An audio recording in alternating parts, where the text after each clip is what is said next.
So welcome, my name is Amara Chandra, and I'm sitting here with my gorgeous friend, Tejasvini, our guest for this evening. We're going to have a conversation in a minute about the last in our sort of series on life and death in the Dharma. So it's going to have more life in it, just to say. But we will touch on death too. But first off, just to arrive and get grounded, we're just going to have a 5 or so minute meditation. Great, I feel a bit more arrived after that. And as I said, I'm sitting here with my really good friend, Tejasvini. When I first came to Cambridge back in 1998, I came to work in a shop that was run by Buddhists. It was a Buddhist-run business, and Tejasvini worked in that shop, and we became friends right from that time. The Evolution shop, if you're a Cambridge person, you may have shopped many years back in the Evolution shop. Yeah. And then as a few years back, Tejasvini's going to kill me for this one. A few years back, Tejasvini and I went to see a film, and then we went to this posh hotel afterwards. And this man came up to us at the end of the night, and Emma Thompson was going through her Tejasvini phase. And this man came up to us, and he was like, "Are you just Tejasvini? Are you this a famous actress?" And Tejasvini's like, sorry, that would have been me. Tejasvini's like, but annoyingly, he thought I was the interviewee, and I was interviewing a famous actress. Do you know, I just thought of this a day or two ago, and I thought, this is the moment. That's right. So now it has come true. Here we are. I am interviewing the famous Tejasvini. But one day we'll have to do it the other way around. Yes, okay, one day. Yeah. So Tejasvini was ordained in 2000, and she has worked in all different sorts of ways in her life. She had trained as a nurse and became a cardiothoracic specialist nurse. We'll talk about how that sort of shift came to work for Buddhist businesses here in Cambridge. She was then the Mitra convener. I'm the Mitra convener. And Tejasvini was the Mitra convener many years ago. Mother of 2 children, well, adults now, but brought up 2 children whilst you were getting ordained. And is now the prime mover and shaker behind the Suvana co-housing project that's going on. So I'm really interested to talk to you more about that. And a ceramicist, and she makes pots, so sort of her artistic side is coming out now that you've had a chance to retire and you've brought up your family, and sort of really lovely to see that. Along with the ceramicist is also an entrepreneur, because you sell your things, and it's great, actually. I really love being with you when you're selling your ceramics. Yeah, I love doing open studios here this summer. That was great. Oh, With yes. Deepa. Oh, yeah, that's right. Open studios was great. And Tejasvini is also a friend, a really good friend to lots of people. People who need help. Tejasvini is the person who will help. And she's a really great person to help because she's highly intelligent, highly organized. She can read long documents and make sense of them, make your way through the benefits circle to help people get benefits and housing and all sorts of things that they need, or she'll give you a lift to retreat. You're a really, really good friend to so many people. So I mustn't just praise her the whole time. I must get on to talking to Tejasvini, but that's a little sort of preamble. That's a preamble. Yeah. I've got a list of names here, but I won't get them out. So, Tejasvini, I think themes that I've seen sort of coming through when we've been talking is about making meaning in your life, having a life of meaning, and living from your values. These are things that we've been talking Yeah, about and that have yeah. really sort of come through. So nursing is part of that. But you also stood as a Green councillor. No, I No. stood for the well, in the forerunner of the Green Party was the Ecology Party, and it was as a candidate in the general election, actually. Back in 1982. 1982. It was really just to make us, you know, to have the opportunity there for people to vote for environmental reasons and for better reasons than some of the politicians, you know, appear to stand for. Yeah. I joined the Ecology Party and I was a member of Friends of the Earth, and I just wanted to do that. So yeah, that was a bit of a scary outing into yeah, but that was sort of coming from your values. That's interesting. coming from my values. Yeah. And you wanted people to have the opportunity to vote for a Green candidate. Yeah, and so you were going to create that seen. opportunity. Yeah. I think we're going to pick this up again, actually. I think this is something that you do. Yeah. But it was through Green gatherings that you learnt to meditate. Is that right? That's right. So in 1982, again, maybe it was the 83 election. In 1982, I went down to a Green gathering with a friend. So it was a festival, and it was on the site of Worthy Farm where the CND festivals are held. And it was a Green gathering. So it had people interested in renewable energy and in social justice and banning fox hunting and the peace movement, and all different groups coming together to put on a festival. Quite small, but it just sort of opened my eyes and really filled me with joy that there were people you know, standing up for their values, showing ways forward. I think I'd been removed from that from quite a long time. And just having the opportunity, there are these places, and it was a great sort of opening. And yes, when I was there, somebody was leading a meditation, and it just seemed such a natural, wonderful thing. There's a way to go into your inner world and explore your inner world.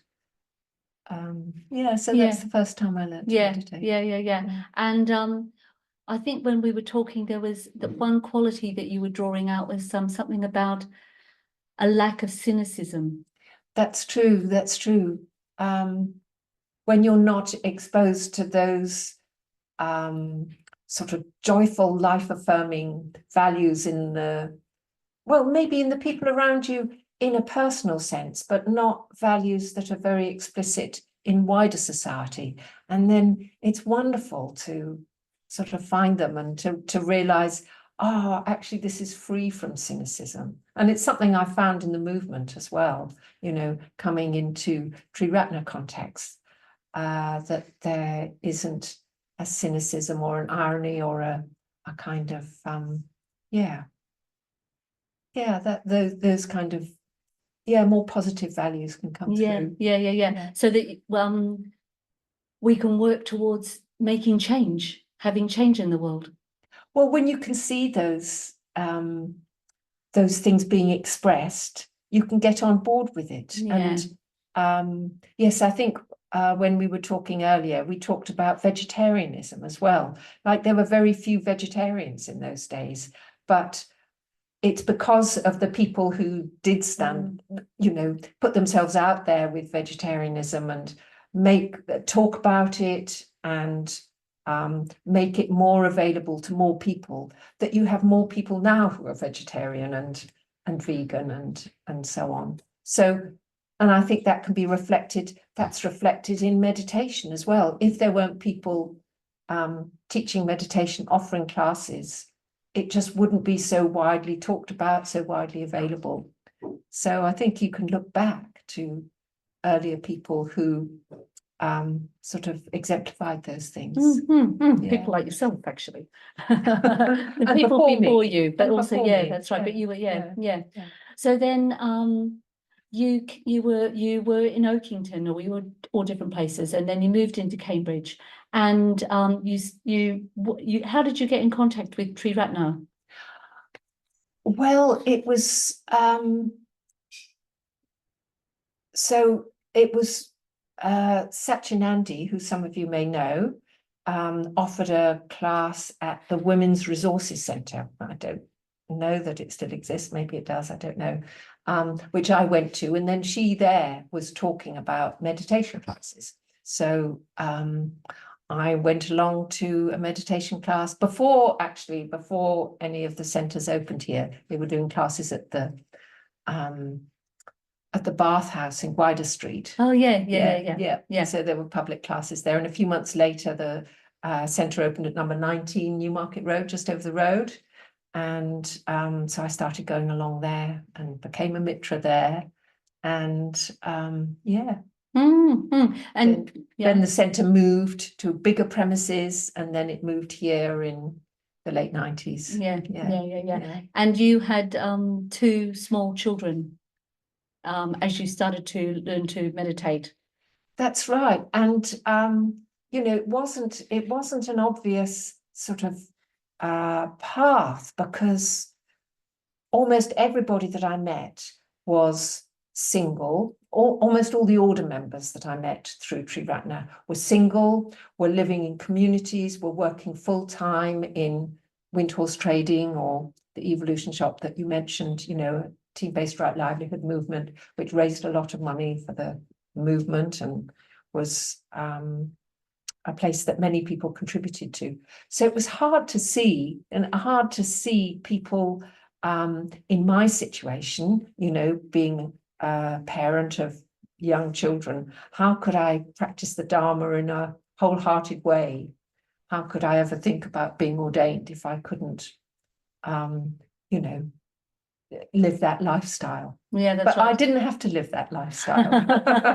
So how did you do it? How do you, you know, there are people here meditate with, you know, at that stage you and your husband split up. So you were here and you were trying to sort of have a meditation practice as a solo parent. I mean, he also had the kids, but, you know, trying to sort of pick up practice.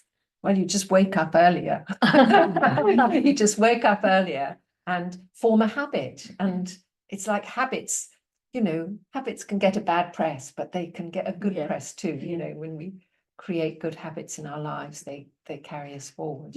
And I could have mitra study classes, so study the Dharma, and people very kindly came to my home so that I didn't need to get a babysitter. So we had mitra study classes at my home, and I went on occasional retreats or weekend retreats, and it's not necessary, you know, you don't have to be in those physical conditions. You've got your own life conditions that you a friend of mine once asked Bhante Sangharakshita, you know, I'm a mother, how do I, you know, I'm at home with my 3 or 4 children, whatever it was, how can I practice the Dharma more fully? And he said, just whatever you do it wholeheartedly. So you know, there were 1 or 2 parents and children's retreats that I went on, and that was great meeting. That's where I met this person, and great meeting other parents with children, you know, and having activities for children on the retreats as well. So you could see ways of bringing your practice into whatever you're doing. And actually all of us need to, whatever we're doing, do it wholeheartedly. So we can be, you know, working in really busy jobs, being parents, in all our different sort of work circumstances. That it's not like it's advice just for parents, is it? Absolutely, queuing at the supermarket or wholeheartedly walking up the street or whatever it is. So whatever you do, and so that's it. You sort of give yourself over to being a parent, really fully and wholeheartedly. I think there was a bit more in there, wasn't there? Something. But anyhow, yes, do things wholeheartedly. What was I going to sort of say? I got distracted now.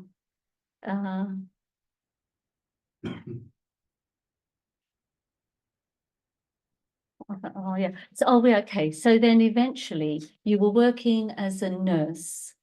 But there was, so at that time, we had these big businesses here. So basically the Cambridge Buddhist Centre sort of started because we had a big warehouse, we had a shop, and there were about 80 people living in Cambridge, all engaged in these Buddhist businesses, making money for the Dharma. In fact, the Buddhist Centre here wouldn't exist without the money that we made. And as I look around, I can see various people that I worked with at these businesses. So, and you were, so that was the sort of the foundation, or the sort of the energy that was sort of at the Buddhist Centre at that time. And you were at home, being with your kids, being a mum, and working as a nurse. And then you had a conversation with Padmashuri. I did. I just could add, it was a bit like there were two sanghas, you know, there was the Windhorse Sangha and there was a little sangha around the Buddhist Centre. And I was definitely part of the little sangha around the Buddhist Centre with people there. And so I was working as a nurse.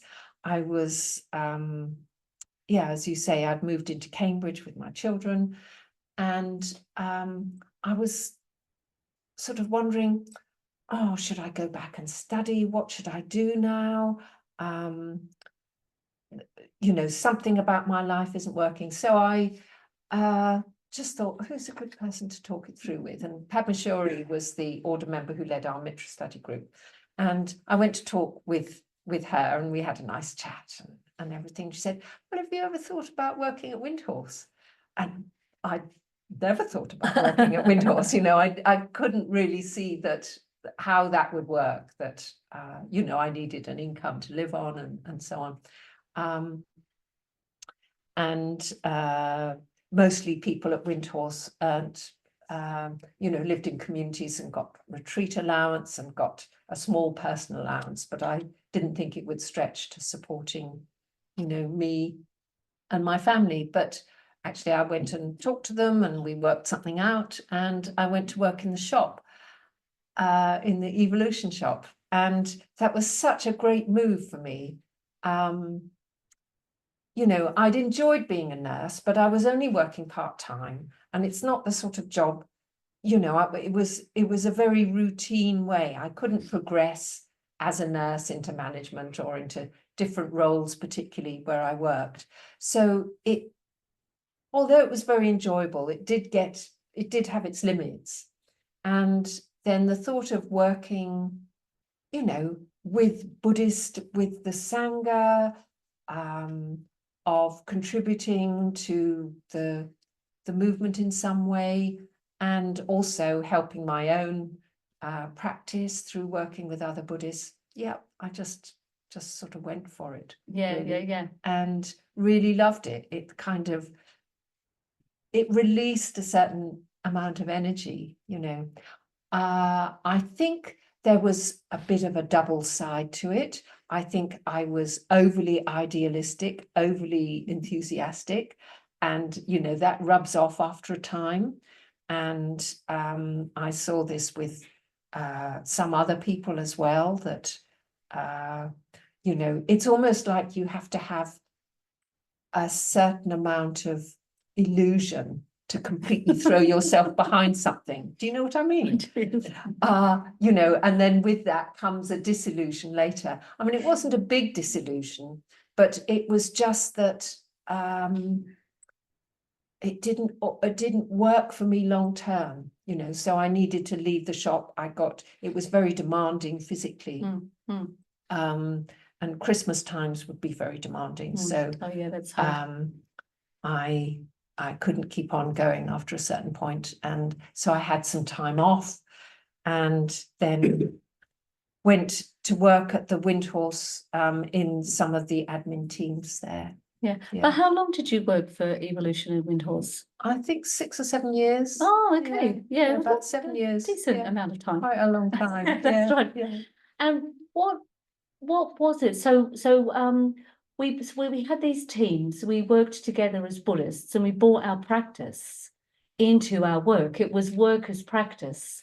So what does that mean? What was it like to work in a Buddhist team? What sort of things, how did you practice? Yeah, so I suppose there were different ways. Some of it was that there were things that we could do actually in the work. So I remember we had one focus on customer service. Do you remember we thought we need to improve our customer service and work on that? How can we bring our values into that? So we had a couple of people that really thought about it and talked about it and then presented it to the team. So we did things like when we were working on the till, there's a big tendency to get distracted. So we'd say, be still at this till.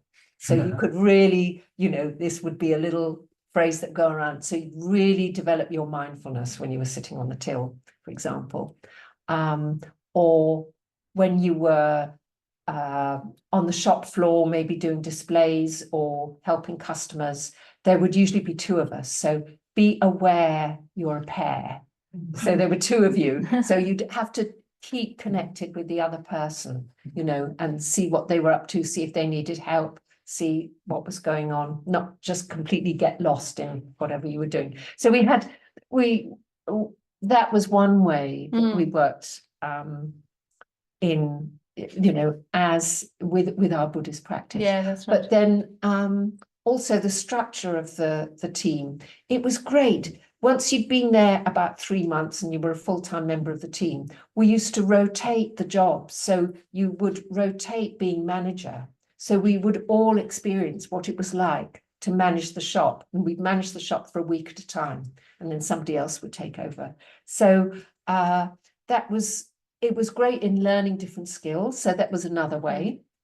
And getting really understanding everybody else's role from both sides. You'd understand if somebody was managing you, you'd know what it was like to be managed. So you'd want to sort of make it as easy as possible for them.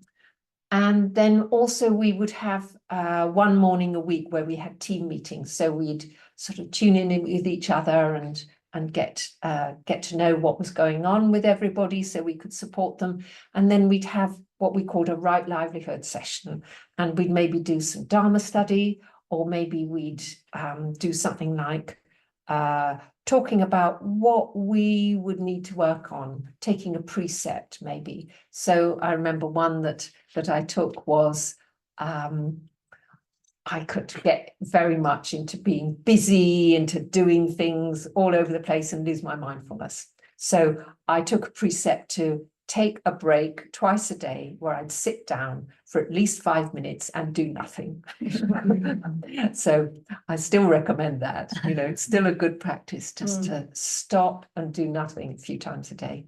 But yeah, and then other people would know that was what I was doing and support me in that.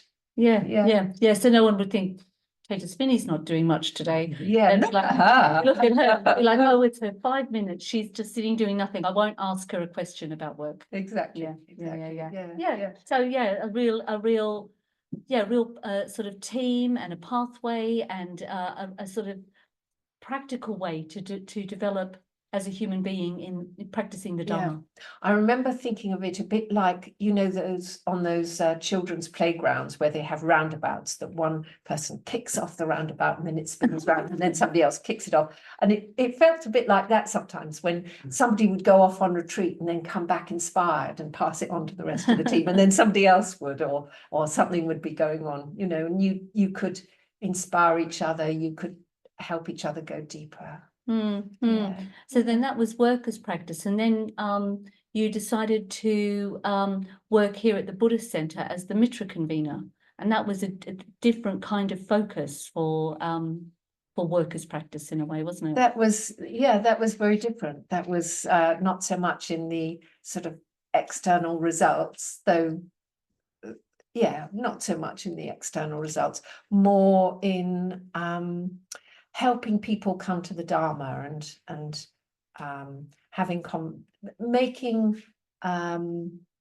making it easy for people to have an entry into the Buddhist Center, to go deeper when they wanted to, have connections with each other. So quite often I could see that there were vertical connections, there were connections maybe with an order member, but there wouldn't be more of a horizontal sort of friendship, with peer friendship, with other friends who were coming along to classes. So I arranged lots of events where people could meet in bigger numbers, I suppose. There weren't necessarily meetings of bigger gatherings. Yeah, you initiated a lot of good things, actually. Yeah, and retreats and things. Yeah.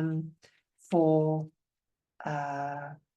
women who wanted to get to know each other. And there weren't so many retreats available for women in those days. It was there's a retreat centre in Norfolk for men, but there's a retreat centre for women, but it's in Shropshire, so it was be quite easy for the men to go to Norfolk on retreat, but it wouldn't be so easy for the women just to pop over there for the weekend or something. So I organised a number of weekends locally for people coming here. Yeah, you were very good. Yeah. Mitra convener, I remember.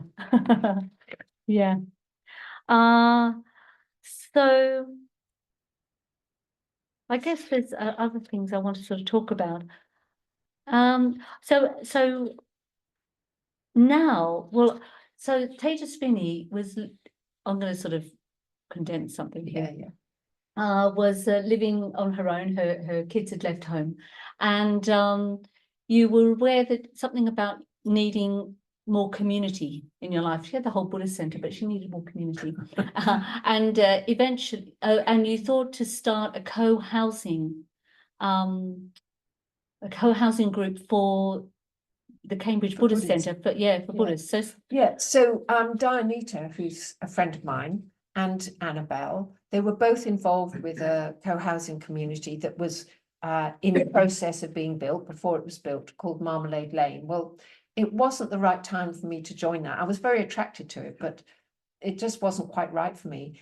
And it went ahead, and it started about 5 or 6 years ago, and they moved in. And then about 3 years ago, Dianita said, "Oh, look, there's a flat for sale here. There's a flat for sale here."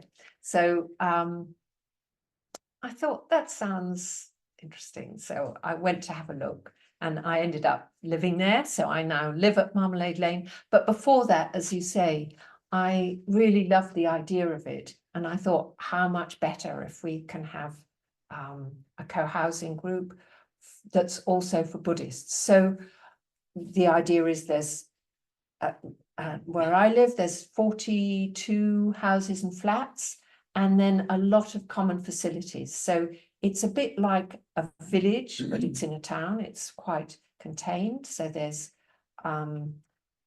big shared grounds in the middle that all the kids feel that that's their space. We have a common house where we share meals, where there's guest rooms, so people can live in smaller spaces than they would normally.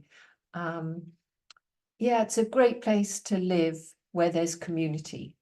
And then I really thought this would be great if it was available to if we had a Buddhist version of this.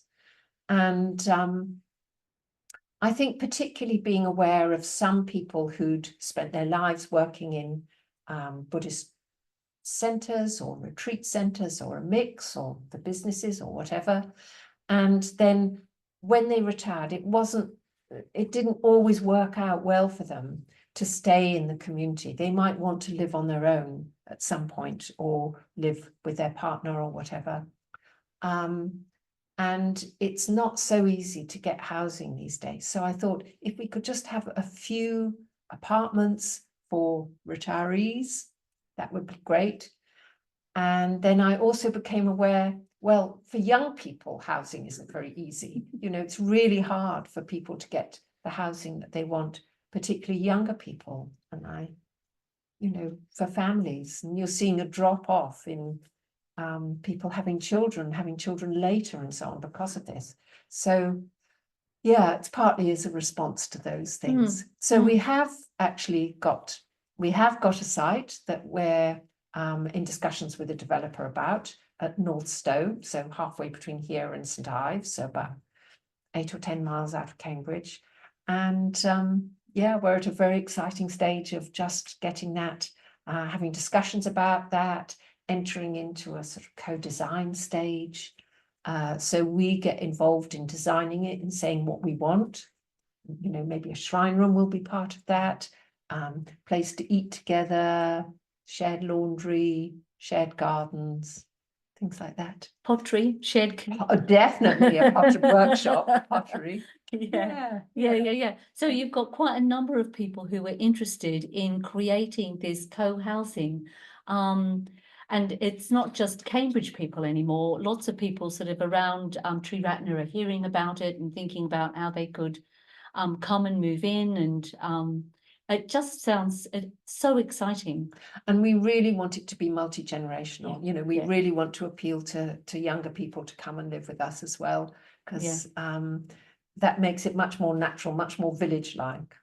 Like at Marmalade Lane, where I live, there's about 25 kids or something, and it just really makes it a lively place. It's great having the kids around, and the grounds that we share, it's not denser in terms of housing than the surrounding areas, but we have a much bigger space because there's less car parking. We haven't got 2 parking spaces plus a garage for each house or apartment, you know, so all that parking space is just, or less than that parking space is at the side, so we can have bigger gardens, and the kids just go out and it's their space, you know, their shared space. And I think such a great way to grow up. When I go to visit, and I was there in the holidays once, it was just noise the whole time, and clothes left everywhere, all around the site. I think I went down one time and I picked up all the hoodies and everything that had been left by the kids.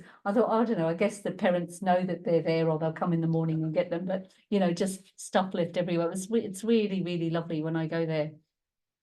And I went with Tejasvini out to the site at Northstowe, and we had a little look. And at the moment, it's just a flat piece of land. And there are some lakes and sort of some natural bits of land sort of there, as well as the development that's already started. But the land that's ours, possibly, was just this sort of flat bit of land. We sat there in the wind having a picnic, sort of looking at a few of us, sort of, and sort of getting a sense of it. And then I was walking back with Tejasvini, and Tejasvini said to me, "Imagine, Amrichandra, in 20 years' time, all these people will be here and it'll be really alive and really wonderful." And what occurred to me in that moment was, one, Tejasvini may not live there in 20 years' time. So, and also Tejasvini has a co-housing option now. She lives in a really gorgeous co-housing establishment. I thought, oh, she's not really doing it for herself. She's really doing it with a view to the future, with some, you know, with what can be, what you can offer, what you can build for other people. Well, I really want it to be a prototype. You know, if each place that had a Buddhist center, you know, could have their own co-housing group, you could get a much more intense experience of the Sangha. It would really help people's practice, and it would offer housing, you know, easier housing routes for people of different ages. Yeah, I'd love it to be a prototype. Yeah, that's right. It's like, but I suppose what I'm trying to draw out is this sense of vision from you, and this sense of the more of that altruistic side of you. You're somebody who builds, but you're not doing it. You know, you want to live there and be with your friends and, you know, have this lovely community, but it's not just the reason you're doing it for. You've got this bigger vision. And it sort of really struck me in that moment. It's like, yeah, she's not doing it just for herself, you know, just so you can have a nice place to live. You've got this real vision for other people. And I guess I've seen that a bit through your life, that you build and establish things, and you do it with a view for, you know, you've given your life over in a way for other people. You gave up working as a nurse, working in right livelihood, working for our teams doesn't pay much. So you've sort of given all of that up, and you've or become ordained in the Dharma and lived a really rich, fulfilling life on the basis of working for something bigger. But I would say you also work for something bigger. But you're being interviewed. You know, most people who are ordained also have that, you know, that wish to share the Dharma or make conditions better for people. That's true. That is part of it, isn't it? That is part of it. Okay, she won't take it on just for herself. So we'll have to let it be something bigger. Yeah, so I'm just now just thinking about making the world. At one stage you sort of said something about making the world a better place, making a better world, and that just had to include a Buddhist vision. You said that to me, which I really loved. So Tejasvini's name, Tejas, the Tejas is what does it mean again? Okay, so Tejas, so when we're given a name, it's a teaching in itself, really. So our name holds something of a reflection of us, but it's also something that we can cultivate and work towards. So the Tejas is fire, but it's also shining and radiance and brilliance. So there's the Dhammapada is a book of the Buddha's word, sort of going back to historical sources.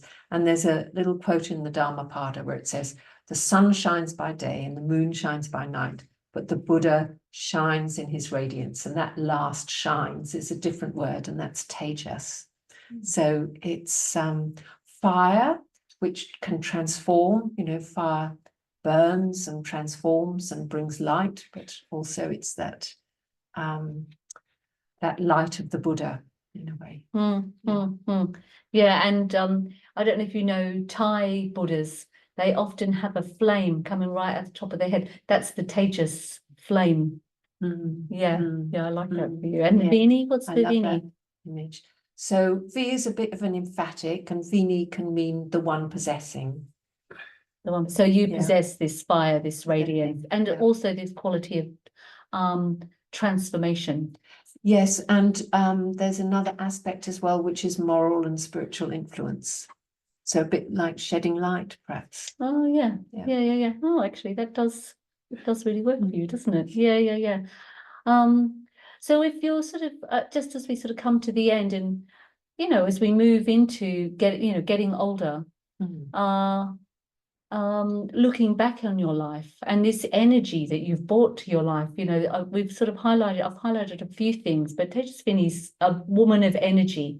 If you ask her to do something and say to her, you know, could we get this done? It'll be done. Working in the shop with her, sometimes she'd have organized it with sort of, by the time I'd chatted to somebody, walked downstairs, chatted to somebody else, got distracted over there, Tejasvini had organized what we thought we'd do.